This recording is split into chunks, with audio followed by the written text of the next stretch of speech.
Ouvrir aujourd'hui une Mercedes Maybach, pas comme les autres, quasiment unique.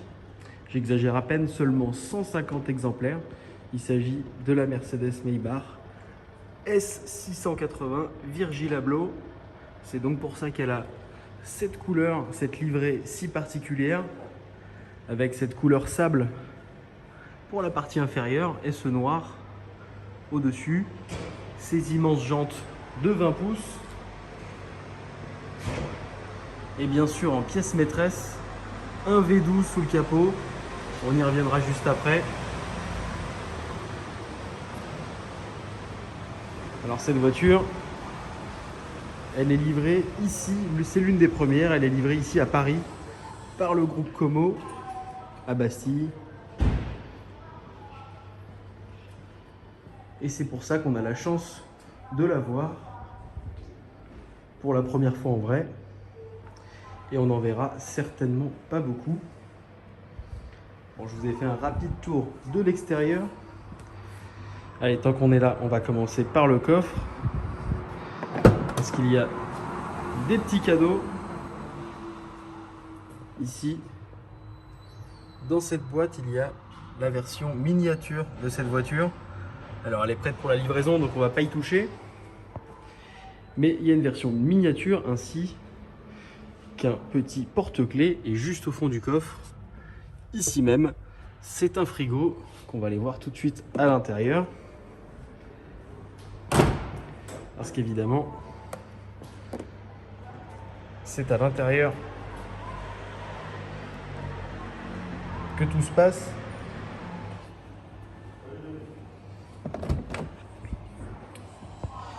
Et bien sûr, c'est l'intérieur, la pièce maîtresse de cette voiture.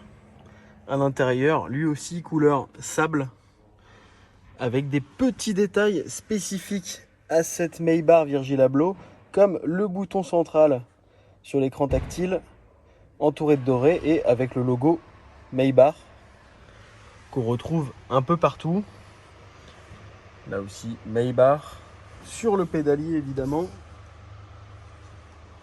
Pour le reste, cette voiture,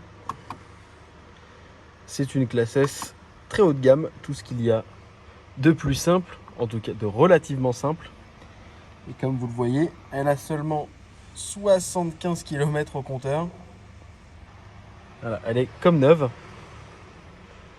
Et elle va bientôt être livrée. Et on va aller voir la place, la meilleure place de cette voiture, c'est bien sûr à l'arrière. Où là, on a l'impression d'être dans son canapé, voire même mieux que dans certains canapés. Un petit écran pour chacun, pour gérer évidemment les sièges massants, réfrigérés, tout ce qu'il y a est chauffant. Et bien sûr, c'est aussi un système d'infodivertissement, hein. Donc on a des applications, on peut aller sur internet. Ou encore se mettre un film en se connectant en USB par exemple.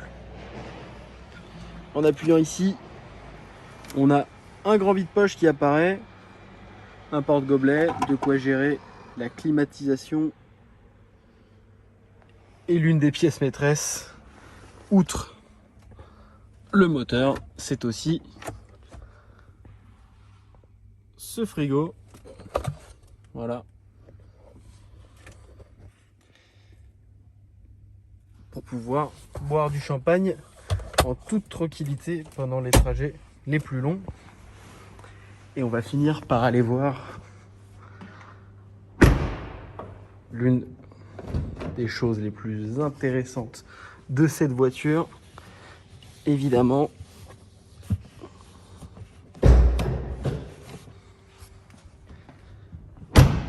c'est son moteur. Un V12 de 610 chevaux. Alors, même si c'est un char d'assaut, eh bien, elle peut avaler le 0 à 100 en un peu plus de 4 secondes et atteindre une vitesse de pointe limitée électroniquement à 250 km/h. Bon, pour ce genre de voiture, c'est assez phénoménal. Bon, allez. Malheureusement, on va la laisser partir avec son propriétaire et on espère tous la croiser un jour sur la route. À très vite.